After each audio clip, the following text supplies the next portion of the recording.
Pas d'inquiétude, je m'en viens.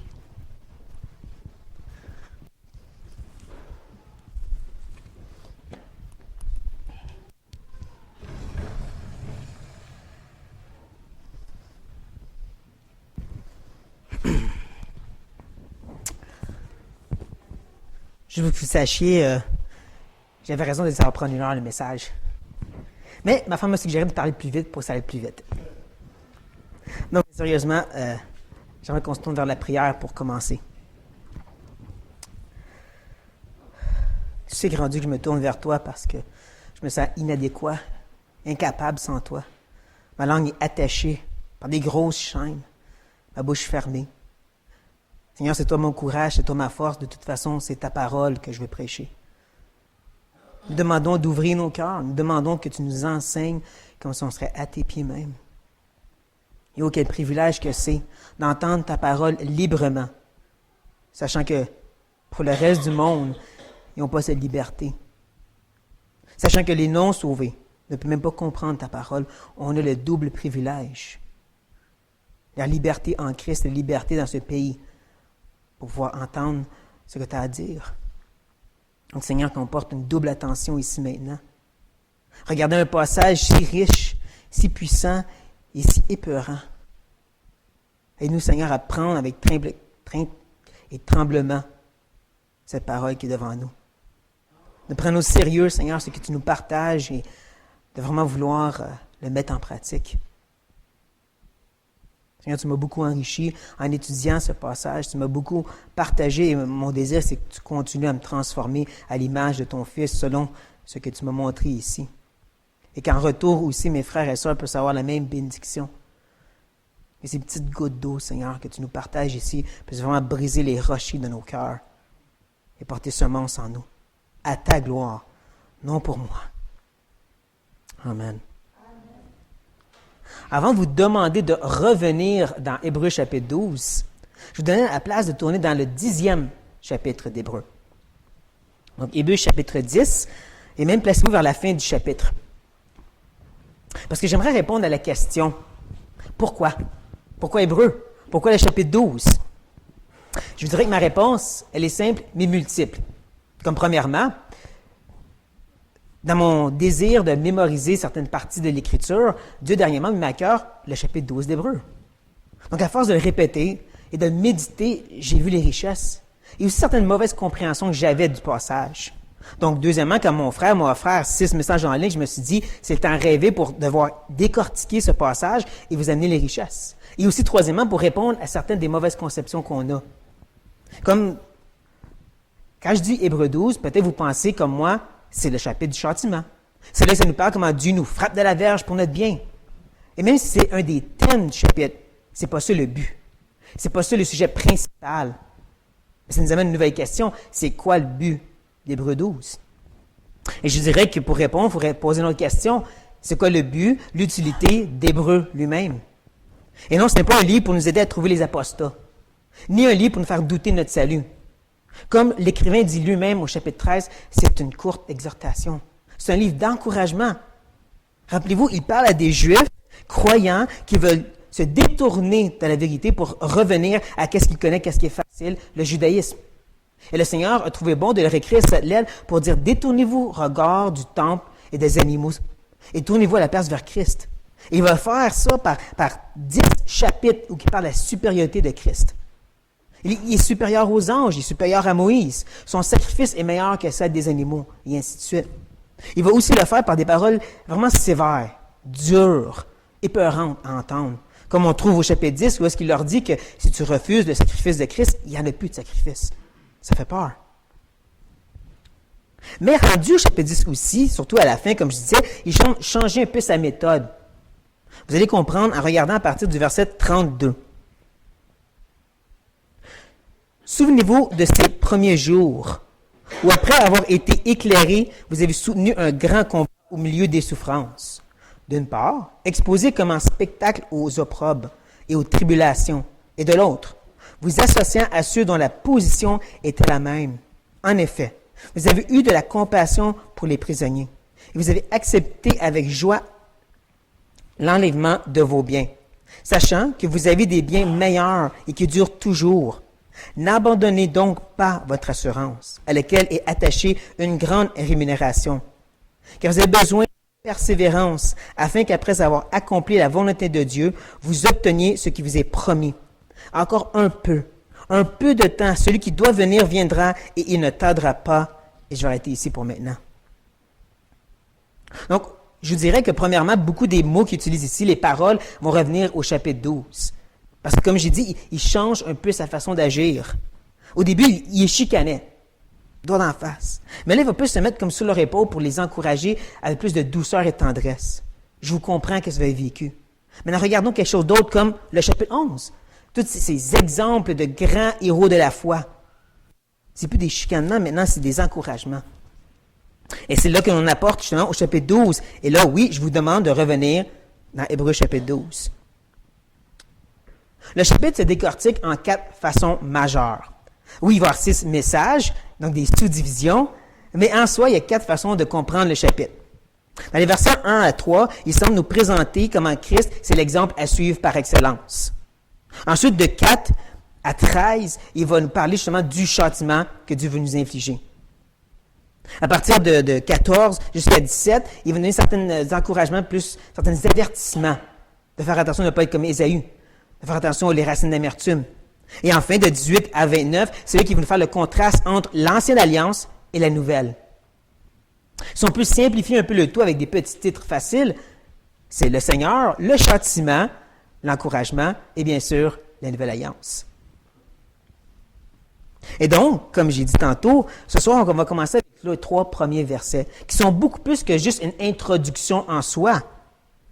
Nous avons ici la force motrice qui fait fonctionner l'engin. L'auteur désire nous donner le carburant qui va pousser la voiture à travers les chemins difficiles qu'il va nous présenter pour se rendre jusqu'au mont Sion.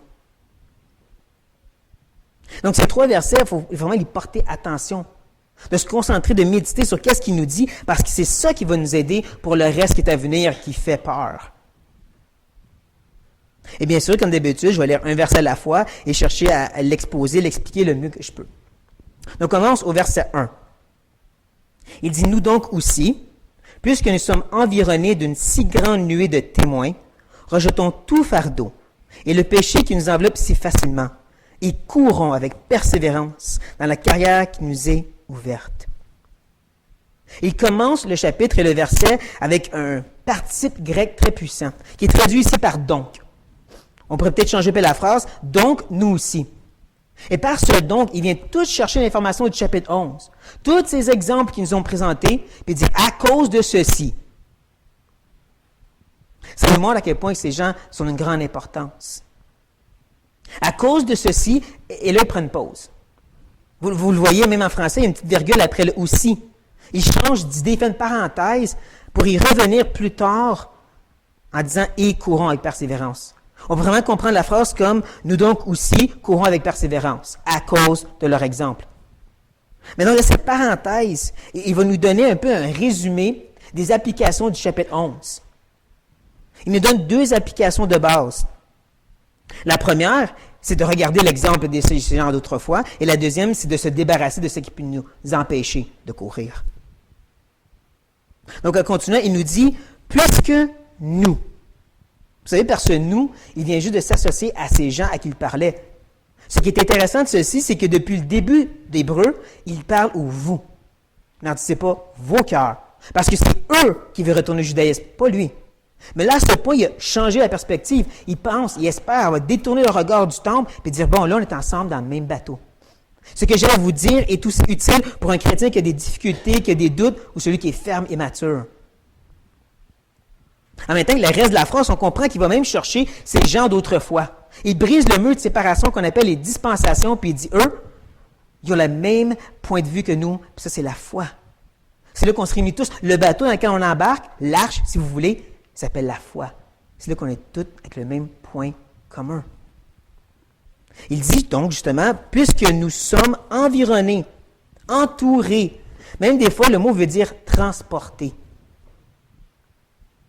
d'une si grande nuée. Et oui, pensez vraiment à un gros nuage épais. Pensez à la nuée dans le désert. Le mot ici en grec est souvent utilisé par d'autres écrivains pour parler d'une multitude d'armées innombrables. Il y en a tellement qui nous entourent que tu ne peux pas les compter. Tu ne peux même pas les distinguer tellement qu'il y en a. Donc l'idée, c'est vraiment qu'on doit regarder vers ces gens d'avant puis pas distinguer leurs fautes et leurs faiblesses. C'est pour ça qu'on peut dire que Jephthé, c'est un héros de la foi. Que Rahab, la prostituée, c'est une héroïne de la foi. En parlant justement de Rahab, on va déjà considérer la réalité qu'elle vivait en Jéricho, un peuple idolâtre. Et c'est dans un temps qu'il n'y avait pas encore le temple, qu'il n'y avait pas encore la nation d'Israël qui était sous le flambeau de Dieu. Il n'y avait même pas les écrits de Moïse. Il n'était pas terminé. Ce qu'elle avait, c'est des rumeurs à propos d'un peuple qui est sorti du désert, qui est en train de frapper toutes sortes de nations autour d'elle, tout au nom de Yahvé, ce Dieu qu'elle ne connaît pas. Et elle dit, je crois en lui. Même auprès de risquer sa vie, je veux croire en ce Dieu-là. Nous, la Bible, on a difficulté à croire comme ça. C'est pour ça qu'on regarde à sa foi. Cette nuée de témoins, de martyrios. Il y a une certaine mauvaise conception face à cette phrase. Certains s'imaginent que c'est l'idée qu'ils sont comme des spectateurs, ces gens-là, puis qui nous encouragent. Vas-y, t'es capable. Mais ça ne marche pas. Ça ne marche pas parce que le mot martyrios veut jamais, mais vraiment absolument jamais dire des spectateurs. Ça parle toujours de gens qui sont des témoins pour les autres, qui nous témoignent à nous. L'idée, c'est beaucoup plus qui sont, par leur vie, en train de nous parler et nous encourager. Ce n'est pas l'inverse. Justement, le mot, l'idée de témoigner, d'être un témoin, c'est très important pour Hébreu. Le verbe témoigner en grec revient 8 fois dans toute l'Épître. Le problème, c'est qu'il n'est pas toujours et même rarement traduit par témoigner. Des fois, comme dans le chapitre 10, verset 15, c'est le mot attester. Mais il revient 5 des 8 fois. Donc, en majorité du temps, le verbe témoigner en hébreu revient dans le chapitre 11. Pour nous montrer que ces gens-là, ils ont vraiment quelque chose à nous dire. Leurs exemples sont vraiment supposés nous parler. C'est à ce point que je me permets de faire une petite parenthèse de moi-même. Et vous encourager très fortement de lire des biographies chrétiennes, d'aller connaître ces frères et ces sœurs qui sont venus avant nous. C'est dans ces biographies qu'on peut rencontrer Monica. C'est qui cette dame-là? Mais cette sœur, c'est la mère du cher Augustin. Et dans ses confessions, dans son autobiographie, il éloge cette femme de foi. Cette femme, elle vivait avec un mari non sauvé, qui ne la traitait pas très gentiment, avec un fils qui voulait aller vers les philosophies. Je parle d'Augustin ici. Mais elle n'a pas cessé de prier, de supplier Dieu jour et nuit pour qu'il soit sauvé. Elle même était prête à aller voir les grands pasteurs de ce temps comme Ambroise, un homme qui était connu pour son éloquence, pour être capable de convaincre les gens, pour lui supplier « Va témoigner à mon fils ». Elle a supplié Dieu qu'avant sa mort, elle puisse le voir être sauvé. Et environ une année avant qu'elle meure, il était sauvé à 33 ans. On peut aussi rencontrer dans ses biographies des gens comme Hudson Taylor. Ce missionnaire était beaucoup moqué dans son temps parce qu'il avait une approche différente des autres. Il voulait aller vers les Chinois en agissant et en s'habillant comme eux. On a pu les rejoindre. Dans un temps où on ne faisait pas ça. Il y a eu beaucoup de difficultés à pouvoir chercher du support. Aucun organisme ne voulait le supporter en soi. Il a fallu qu'il crée sa propre organisme missionnaire pour pouvoir amener l'Évangile là-bas. Et même quand il y a eu du succès, que son organisme a grandi, il a continué de moquer quand même. C'était bien en chinois. En parlant d'être moqué, je pourrais aussi parler de William Carey, que j'ai déjà mentionné. Cet homme, personne ne voulait rien savoir de cette idée d'aller ailleurs qu'en Europe. Sa propre femme ne voulait rien savoir de son ministère. Et lui, il savait juste, Dieu m'a appelé à prêcher l'Évangile, c'est tout. Et par son œuvre, il a ouvert les portes à d'autres comme Adoniram Judson, qui a pu rentrer en aide et même se rendre jusqu'en Birmanie. Dans un pays qui n'avait pas vraiment un langage écrit. Qui n'avait personne pour l'aider à traduire. Donc, en pointant du doigt, il a pu apprendre. Il a pu créer une alphabet, un dictionnaire et ensuite traduire la Bible. Et ayant presque aucune personne qui a été sauvée au début de son ministère. Quand enfin il a commencé à avoir du succès, il a fallu qu'elle devait le roi pour demander la permission. Il ne l'a pas reçu. Il était emprisonné dans un cachot. Donc, il était couché sur le dos, attaché les pieds dans les airs. Entouré de d'autres prisonniers, gardé 24 heures sur 24, donc pensez que ce n'était pas sa lutte du tout. Il était à peine nourri, et même là, il faut qu'il se batte avec les rats pour pouvoir avoir la nourriture. Mais c'est pas ça qui l'a découragé. c'est quand il a perdu sa femme et son troisième enfant. C'est à ce point-là qu'il a écrit à tout le monde qu'il connaissait puis qu'il a dit « Oubliez-moi, je ne veux rien savoir ». Il s'est assis à la tombe de sa famille et pendant des jours et des mois, il est resté là, dans le découragement, dans une spirale de découragement le plus incroyable, jusqu'à temps que Dieu le ressaisit pour qu'il continue à faire des grandes choses pour Dieu. C'est dans ces mêmes biographies qu'on peut aussi rencontrer George Mueller ou William Booth, des hommes qui nous montrent que la chrétienté, ce n'est pas juste gagner des âmes. Ces gens ont été aidés, les pauvres, les orphelins, les gens rejetés de la société.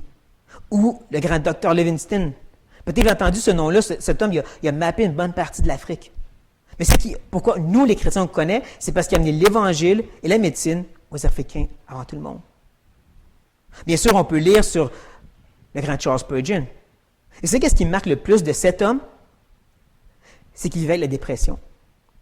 C'est qu'à la fin de son ministère, il était à peine capable de donner 6 mois à son Église. Le reste du temps, il était pris dans son lit. Incapable de sortir, incapable de faire quoi que ce soit pour Dieu. Il voulait, mais physiquement, mentalement, spirituellement, il n'était pas capable. Ça nous montre que Dieu peut utiliser des gens comme ça. On peut aussi rencontrer Jonathan Edwards, un homme très intelligent, qui a fait un réveil aux États-Unis, même s'il n'y avait aucun charisme.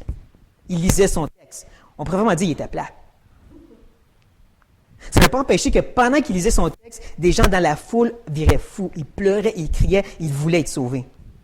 Au point que même les gens critiquaient ce réveil, disant que c'était juste des émotions. Il a fallu qu'ils défendent. Dire, dans le salut, il part des émotions. Ou il y a aussi D.L. Moody, qui est vraiment de l'inverse. Lui, c'est un homme d'action, pas nécessairement de connaissance. C'est un gars qui était vraiment prêt à vous confronter. T'es-tu sauvé? Pourquoi pas? Jusqu'à temps que tu sois sauvé. Il y a une histoire où il a littéralement couru après un jeune homme à travers toute la ville de Chicago, comme dans un film d'action, pour le prendre et le ramener dans son groupe de jeunes chrétiens.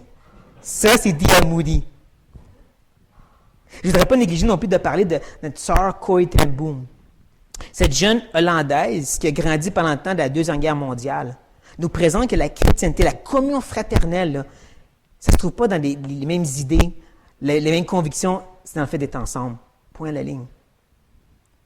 En parlant de cette idée d'enlever les distinctions de regroupement, je vous parlais aussi du pasteur Warburn. Cet homme a œuvré en Russie pendant le temps que les communistes dominaient. Et donc, à cause de sa foi, il a été emprisonné pendant 30 ans. Laissant sa femme et son fils à eux-mêmes, espérant être aidés par les autres, mais bien sûr, étant chrétiens, ils étaient des criminels. Donc, peu voulaient les aider. Mais ils n'ont pas défailli dans leur foi, et lui non plus. Pendant ces 30 ans qu'il était torturé pour qu'il se détourne de sa foi et accepte les idées communistes, lui a témoigné l'Évangile et a amené ses tortureurs à l'Évangile. Mais c'est en prison, justement, où est-ce que, entouré de d'autres croyants, de d'autres sortes de chrétienté, ils s'encourageaient mutuellement par de la parole. Et comprenez, il n'y avait pas la Bible entre les mains, c'était des paroles qu'ils avaient mémorisées, des versets qui se rappelaient, des histoires qui se rappelaient. Ils s'encourageaient mutuellement. Quand cet homme a enfin été libéré après 30 ans, il a cherché à faire connaître aux autres que des chrétiens souffraient. Il a créé le magazine La Voix des Martyrs. Et comme notre frère dans Hébreux 11 nous dirait, le temps me manque pour vous partager toutes sortes d'autres exemples et aller plus en détail. Et j'espère ici vous donner un petit peu l'eau à la bouche pour vouloir connaître ses frères et ses sœurs. Parce que comme il dit ici, ils sont d'une grande importance. Nous en sommes environnés et entourés. Mais il ne finit pas là. Parce que deuxièmement, il nous dit qu'on faut rejeter ou rejetons, vraiment enlever, se débarrasser, comme un des thèmes préférés de Paul, enlever le vieil homme, se débarrasser de ses péchés d'autrefois. Il dit rejetons tout fardeau et le péché qui nous enveloppe si facilement. Il y a un lien à faire entre le fardeau et le péché, mais on va y revenir bien rapidement. Et ici, croyez-moi, je ne fais pas une farce quand je dis tout, dans le grec, veut vraiment dire tout sans exception. Il n'y a pas de peut-être ici. Il n'y a pas de nuance. C'est pas pour rien que, justement, les athlètes grecs, quand ils venaient à leur course, ils se mettaient à nu pour enlever tout encombrement. Tout. C'est ce qu'on est appelé à faire. Tout fardeau. Qui nous parle ici de quelque chose qui est protubérant, proéminent, quelque chose qui ressort et qui est évident, quelque chose qui nuit. À la racine du mot, ça parle de crochets avec des chaînes et des poids. Où l'emphase est mise sur le fait que c'est pesant puis c'est dans le chemin. Bien sûr, ici, on parle de la zone grise. Ces fameuses libertés chrétiennes. Ça ne dit pas dans la Bible, je n'ai pas le droit. Une chose que je me suis rendu compte en lisant aussi loin que les pères de l'Église, les premiers chrétiens, jusqu'à des gens plus récents comme John Piper, c'est que nous, les chrétiens, on a tendance à étirer la zone grise le plus qu'on peut. Même des fois, on va jusque dans le péché, tellement qu'on l'étire loin. Ça fait 2000 ans, et ça fait 2000 ans que les chrétiens ont tendance à vouloir plus se permettre que possible. Pourtant, quand c'est quelque chose qui nous passionne, on est prêt à se priver, hein? On est prêt à se coucher tôt, à se lever tôt, on est prêt à se donner physiquement, on est prêt à mettre de l'argent de côté. Et n'est-ce pas que c'est Dieu qui devrait nous passionner comme ça? Il nous dit aussi qu'il faut rejeter le péché qui nous enveloppe si facilement. Pour comprendre la phrase, il faut comprendre l'expression « enveloppe si facilement », qui est un seul mot en grec, « eucharistato ». Ce mot retrouve seulement ici, dans tout le Nouveau Testament. Donc, pour le comprendre, il faut aller voir dans d'autres sources extérieures. Ici, je vous dirais que certains font le lien avec un autre mot grec qui nous parle de péril ou de danger évident. Un peu comme le coureur qui avance sur la route et il voit un gros gouffre. Tu le contournes, il est évident le danger. En plus, certaines autres disent que la racine de ce mot grec, cette expression ici, ça nous parle d'être entouré d'empêchements, comme des barricades tout autour. Comme un nageur où il y a des arbres tout partout, il ne peut pas avancer. C'est pourquoi que je ne pense pas ici que le péché qu'il mentionne, c'est nécessairement la nature pécheresse en soi. Parce que je m'excuse de vous dire, de toute façon, on ne va jamais se débarrasser de la nature pécheresse de ce côté-ci, la vie éternelle. Je crois que l'idée, c'est vraiment de ces péchés évidents qu'on sait qu'on tombe toujours dedans. Puis on est tous différents sur ceci, n'est-ce pas? Je crois que je l'ai déjà dit, mais Satan ne va jamais me tenter avec l'alcool. Je ne veux rien savoir de ça. Ça me rend malade. Ça ne veut pas dire que je n'ai pas des mires sur lesquelles il peut frapper. Des grosses mires. Puis s'il frappe dessus, il va le bullseye à chaque fois. C'est pourquoi, étant si évident, je dois me les cacher, m'en débarrasser. Il m'entoure et il m'empêche de marcher pour Dieu. Et le lien à faire avec les fardeaux, c'est que bien sûr, il y a de ces choses qu'on se permet qui ont tendance à nous faire tomber dans le péché, n'est-ce pas? En soi, c'est pas mauvais que je me permets, mais ça a toujours tendance à me ramener vers ces vieux péchés d'autrefois. Paul lui nous dirait que quand on nourrit la chair, bien, on récolte la corruption. Jacques lui ajouterait le fait qu'on est attiré et amorcé par nos convoitises qui ensuite enfantent le péché. En soi, la convoitise, c'est pas ça qui est mauvais, c'est qu'elle amène le péché, mais si on nourrit ces convoitises, on se rend là. Hein, on est attiré, on est accroché.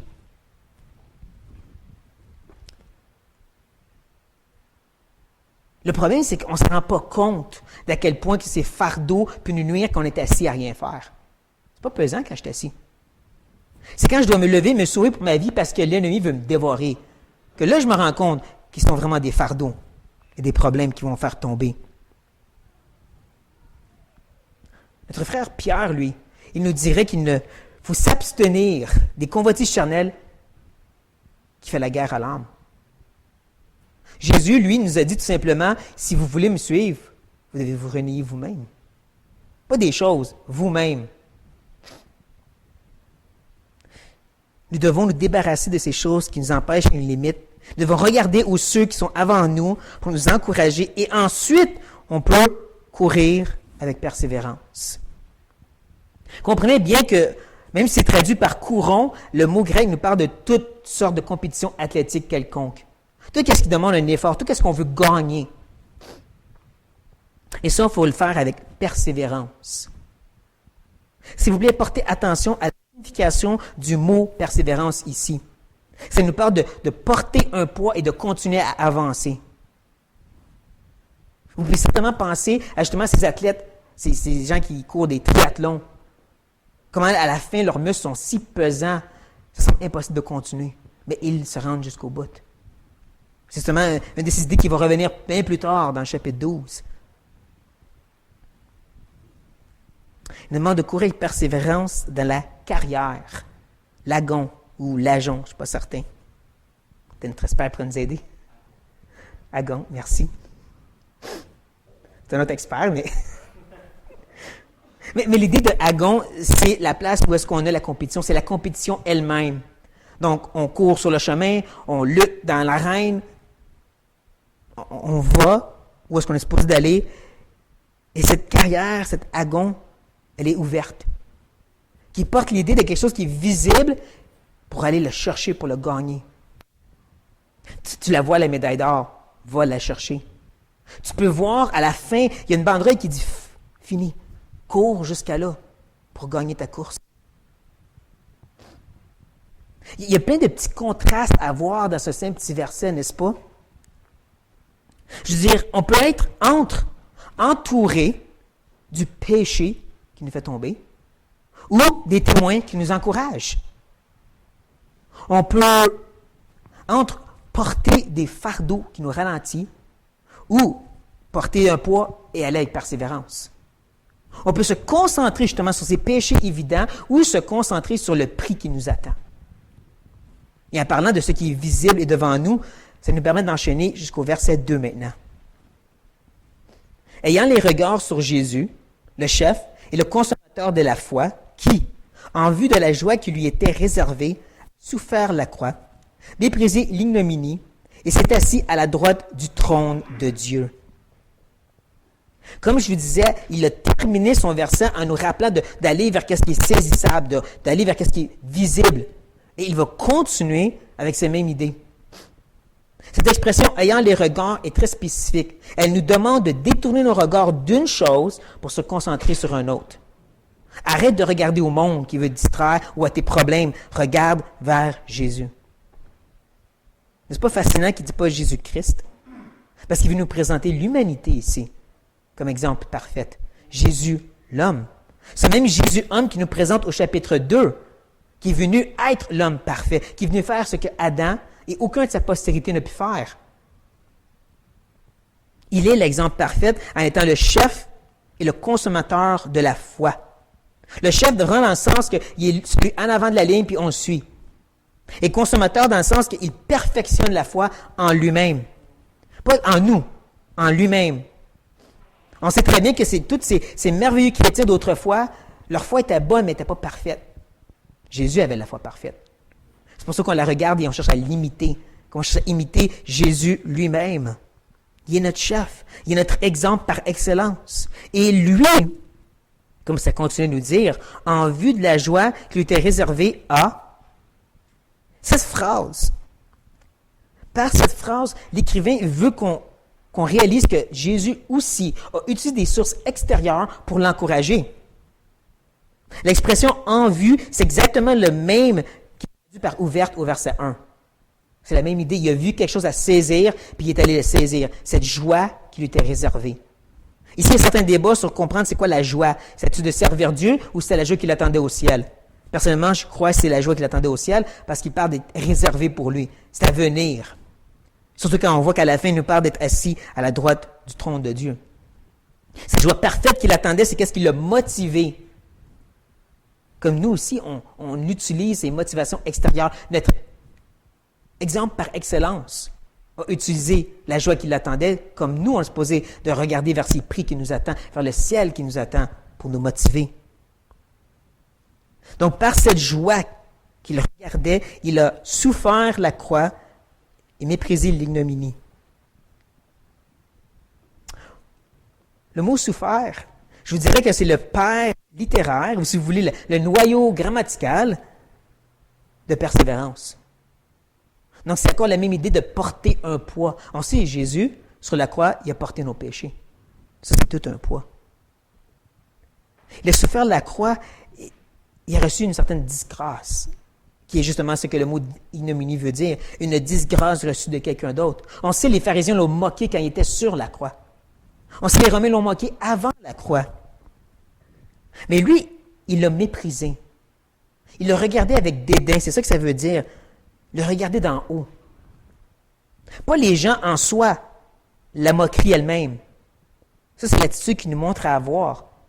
De regarder ces gens qui nous moquent, de regarder la moquerie, de regarder les rejets, de regarder la souffrance avec dédain. Je m'en fous. Ça ne me dérange pas. C'est l'exemple de notre cher Seigneur. On oublie des fois à quel point c'était honteux d'être sur la croix et souffrant. Je ne sais pas si vous le saviez, mais il y avait une loi romaine qui disait qu'aucun citoyen romain, même le pire des tueurs en Syrie, pouvait être tué par la croix. C'était trop une honte. On lui coupait la tête, mais pas la croix. Sur la croix, on mettait les gens à nu et on les exposait comme ça pendant des heures et des jours. C'était douloureux, c'était incroyable, c'était honteux. C'est ça que Jésus a souffert. Mais il regardait en haut. Il s'est assis à la droite du trône de Dieu. Il y a deux belles choses à voir dans cette simple phrase. Premièrement, je ne sais pas à quel point vous connaissez la religion juive, surtout dans le temps qu'il y avait un temple. Mais il y avait toujours des sacrifices à faire, parce qu'il y avait toujours des péchés, et le sang ne couvrait pas parfaitement ces péchés. Ce que je veux dire, c'est qu'il n'y avait pas de ministère pour les sacrificateurs d'être assis à rien faire. Mais Jésus, lui, il a fait le sacrifice parfait. Et le fait d'être assis, comme Hébreu nous présente constamment, c'est pour nous montrer que son travail est accompli. C'est fini. Le seul qui peut faire ça, comparé au sacrificateur qui doit continuer constamment. En plus, c'est fait à la droite du trône de Dieu. On peut le voir même encore avec la royauté sur la terre. D'être assis à droite ou à gauche, ça veut dire égalité en autorité. Mais pourtant, Dieu n'a aucun égal sauf Dieu. Donc Jésus, c'est Dieu. Pensez à l'encouragement que c'est pour des Juifs croyants, doutants et persécutés qui lisent ceci. C'est tout un encouragement. Tout un encouragement qui devait réfléchir dessus. Justement, le verset 3. Considérez en effet celui qui a supporté contre sa personne une opposition de la part des pécheurs, afin que vous ne vous lassiez point l'âme découragée. En nous disant de considérer, il nous oblige à analyser. Justement, le mot, c'est analogie zoomée. On peut voir dans ça, analogie, analyser, c'est l'idée de mettre ensemble l'information et de venir à une réflexion. Mais encore plus, le mot en soi, c'est un mot de mathématiques. Ça veut dire de calculer. On prend tout ensemble, on additionne, on multiplie, puis on se rend compte qu'on a beaucoup d'abondance, pas de pauvreté en Jésus. On regarde la balance. Puis on se rend compte que même si d'un côté, on a nos péchés et nos problèmes qui sont lourds, il ne faut pas le nier. Mais de l'autre côté, tu as Jésus. Et la balance est complètement débalancée. Ceci nous montre à quel point c'est important pour nous de connaître notre Seigneur. Autant du point de vue expérimenté, que je vais revenir dessus, mais aussi de connaissance théologique. Savez-vous, vous êtes tous des théologiens? Dans le sens propre du mot. L'idée que vous cherchez à connaître Dieu. C'est ça un théologien. Mais donc, comme tout bon théologien, on devrait chercher à connaître des choses sur Dieu. À comprendre un peu la Trinité. Comprendre aussi que Jésus était 100% homme et 100% Dieu. Le fait qu'il est à 100% homme veut dire qu'il a pu payer notre dette. Il peut être notre exemple parfait et il peut compatir avec nous. Étant 100% Dieu, ça veut dire qu'il pouvait accomplir parfaitement sans succomber. Parce qu'il n'y a aucun homme, même le meilleur homme, aidé par Dieu, pourrait être parfait comme lui. Toutes des choses importantes. Mais je parlais d'expérimenter aussi. Je peux regarder en arrière et dire, il était fidèle là. Et plus tard, quand j'ai commencé à avoir des doutes de sa bonté et de son aide, il était fidèle encore. Donc maintenant, même si tout semble impossible, il va être fidèle encore. Parce que Dieu ne change pas, il ne ment pas. Mais il faut bien comprendre que ce considérer qu'il nous demande de faire, il est spécifique parce que faut suivre le contexte. On continue justement notre phrase. Considérez en effet celui qui a supporté, qui est exactement le même mot que persévérance en verset 1, et donc il y a un lien familial avec souffert du verset 2. Il supportait contre sa personne une telle opposition. Et déjà, même ce petit mot « tel » nous fait comprendre qu'elle est une grande opposition, tellement grande. Cette anti-logia. Anti-contre, logia, parler contre. Une attaque verbale. Un peu comme les pharisiens faisaient, un peu comme les Romains faisaient. Mais des fois aussi, le mot veut dire attaque physique qu'il a reçue de la part des pécheurs. En d'autres mots, il est en train de répéter le verset 2, mais en d'autres mots, n'est-ce pas? Il est en train de réutiliser l'idée de souffrir sur la croix, de recevoir de l'ignominie, mais il le dit différemment. Donc c'est ça qu'il faut qu'on considère. C'est sur ça qu'on doit se concentrer, ses souffrances et surtout son attitude dans la souffrance. Il l'a méprisé. Il le fait avec dédain, il l'a vu comme rien du tout. C'est ça qui devrait jouer dans nos pensées. C'est à ça qu'on doit penser dans nos situations, dans nos difficultés, dans nos problèmes, dans nos combats, dans nos chutes. C'est Jésus et sa réaction, son attitude face au péché, face à la croix, face à sa souffrance. Afin que vous ne vous lassiez point l'âme découragée. Ce qui est fascinant de lassier et découragé, c'est que lassier nous parle d'être si fatigué que tu es sur le point de tomber, et découragé, ça veut dire que tu tombes parce que tu es fatigué. Donc, il y a un lien à faire. Lorsqu'on est proche de ce gouffre, ce précipice qui s'appelle l'abandon, puis qu'on peut sentir, puis qu'on veut justement abandonner, on est si fatigué et qu'on tombe. On est lassé et on est découragé. C'est là qu'on regarde à Jésus pour être ressaisi. Lorsqu'on avance sur ce chemin portant la croix qui est pesante, puis qu'on veut la jeter par terre parce que c'est trop, je ne suis plus capable. Je regardais Jésus sur la croix. Je me rappelle qu'est-ce qu'il a souffert, qu'il était séparé de son Père, et qu'en même temps, il a dit, « Père, pardonne-leur, ils ne savent pas ce qu'ils font. » Et donc, je me ressaisis comme il faut, je prends la croix à deux mains et je continue à courir. Nous devons regarder à ces gens, ces exemples, autant Jésus que ces autres d'autrefois, dans leur foi imparfaite. Cette nuée si vaste qu'on ne regarde pas leurs défauts, on regarde à leur foi. Si je peux faire une distinction entre le verset 1 et ces témoins d'autrefois, les versets 2 et 3 qui nous présentent Jésus, je vous dirais que le verset 1, ça ressemble un peu à des verres d'eau. Vous savez, dans un marathon, on donne des verres d'eau aux gens qui courent pour qu'ils se lancent d'en face ou s'ils boivent une petite gorgée pour faire un deuxième souffle. Ça ressemble à ça. Le verset 2 et 3, c'est plus comme des boissons énergétiques. Et je ne parle pas des mauvaises sortes là, qui donnent un gros high et un gros down. Non, moi, je parlais de rempli d'antioxydants et de vitamines.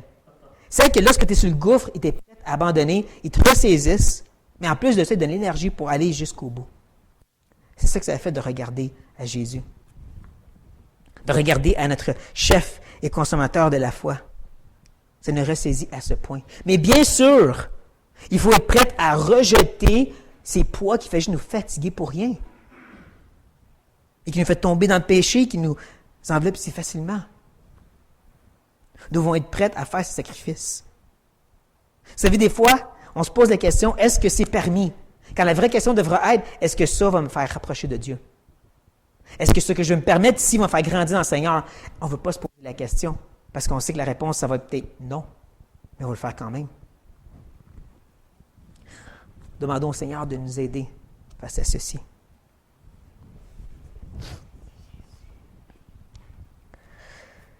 Oh, grand Dieu, tu es excessivement patient comme berger avec un troupeau si entêté.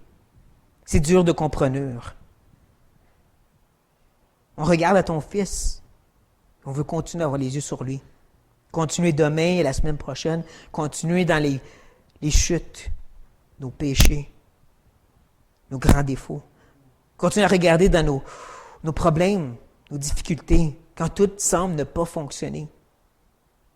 Seigneur, regardez à celui qui nous a recouverts de son sang, en qui on est en Christ. À cause que tu nous as mis en Christ. Si Dieu est pour nous, qui serait contre nous? Qu'on le réalise, qu'on comprend, qu'on médite surtout, Seigneur. Nous avons besoin de faire cet effort, de se concentrer, de considérer, de vraiment méditer sur l'exemple que Jésus, ton Fils, l'homme parfait, nous a laissé. Aide-nous, Seigneur, quand nos pensées veulent divaguer et se concentrer sur tout ce qui ne va pas. Aide-nous, Seigneur, quand on fait juste se faire pris la poitrine parce qu'on se trouve horrible, à regarder à Jésus. Il a tout payé cette dette. Aide-nous à regarder notre chef pour le suivre, Seigneur, en enlevant tous les fardeaux, tous les empêchements, pour être délivrés de ces péchés qui nous enveloppent si facilement, qui nous nuisent constamment. Pour pouvoir courir, Seigneur, à ta gloire, parce que tu le mérites. Donne-nous le courage de poser la question et de savoir, est-ce que ça va me faire grandir? Est-ce que c'est pour te glorifier? Et d'être prêt à entendre la réponse et d'agir en conséquence. Donne-nous ce courage, Seigneur, parce qu'on ne l'a pas en nous-mêmes. Délivre-nous de ces fardeaux, de ces péchés. Et Seigneur, transforme-nous l'image de ton Fils. C'est notre plus grande supplication. Amen.